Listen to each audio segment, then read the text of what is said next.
Good everybody, Chris Farhi here from the Bayleys Insights and Data team. We've got Ankur Dakwale talking about the biggest news in New Zealand real estate. First video of the year. Happy New Year, Ankur. Happy New Year. Happy New Year to all you guys that are viewing out there as well.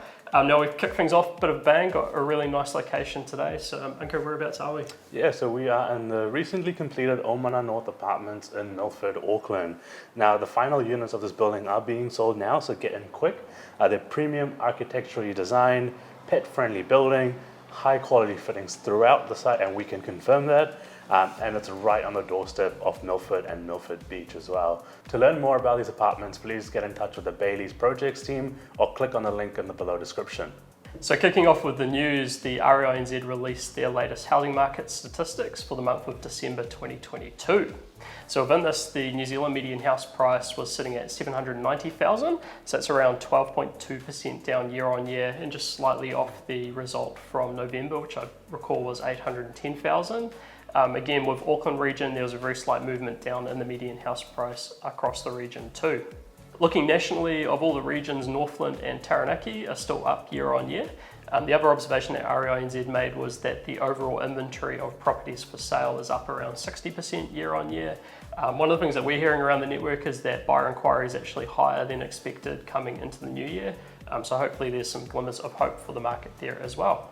Now coming into the new year, especially 2023, data is very important, and some upcoming data of interest that we're going to be keeping an eye on is the inflation data, which gets released on the 25th of Jan.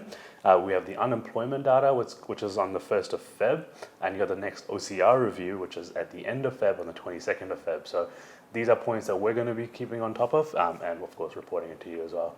Yeah, no, I guess of those, probably the inflation data is the big one, right? As to how that's tracking. And in the States, they're starting to see inflation come off peak. So I'd be curious as to whether New Zealand sees that same trend as well.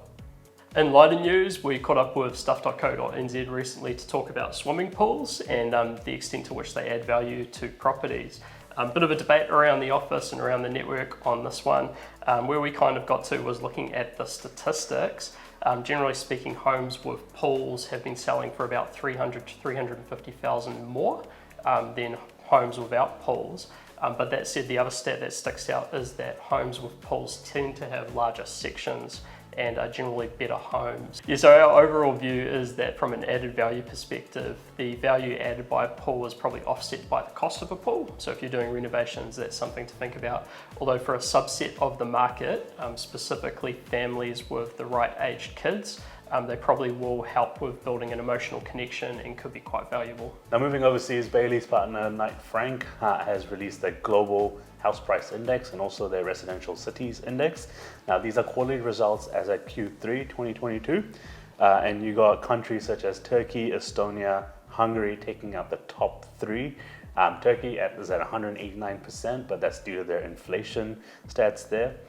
New Zealand, Chinese mainland, Peru, Hong Kong, and South Korea are in the bottom 5 of this index. Now in terms of the cities index, you got the Turkish cities again, Istanbul, Ankara, and Izmir taking out the top 3, plus Miami and Riyadh as well. You got Auckland and Wellington sitting at the bottom of these results of the 150 cities that are tracked. Now the big driver behind this is that the New Zealand's interest rate tightening cycle started earlier than other countries, and the housing market correction therefore also started earlier. Yeah, so it'll be interesting over the course of the year. I imagine New Zealand will start to float back up as other countries start to correct as well. The other interesting one in there was Miami, right? So if you've been watching, you would have seen I was in New York in November.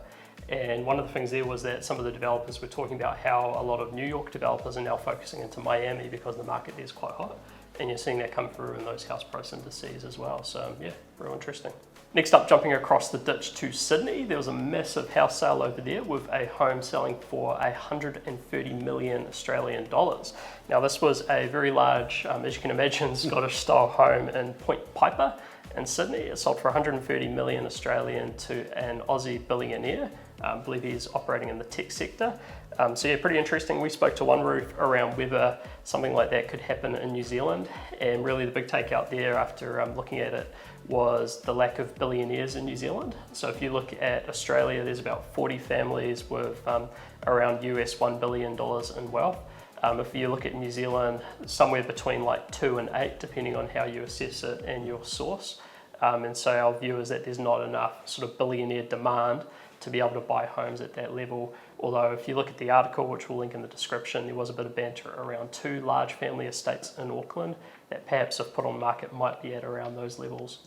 And then finally, to wrap up, we've got our property of the week. So Ankur, what have you got this week? Yeah, so my property of the week this week is 3 Tarepa Court in Kaiteriteri in the Tasman district.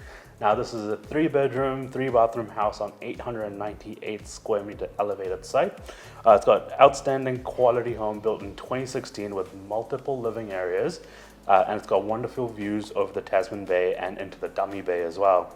So if you want to learn more about this property, please get in touch with Jan Long or Sandra Goodman from Bayleys in Motueka. And then my property of the week is of course this apartment that we're sitting in right now. So this is apartment 602 at Omana North. This is a 99 square meter, 2-bedroom apartment. It's got 2 bathrooms plus a powder room. It's got a really cool symmetrical setup featuring large bedrooms on each side of the living areas, walk-in wardrobes and bathrooms, so both en-suited bedrooms, so it's super exciting. Cool views out over Milford and Milford Beach. And if you want to learn more about this, you can contact Hurston Bishop or Joan Barton from the Bayleys Auckland and Bayleys Takapuna teams. So with that said, we'll wrap it up here. So thanks very much, Ankur. Thanks, Chris. And we'll see you next time. See ya. See ya.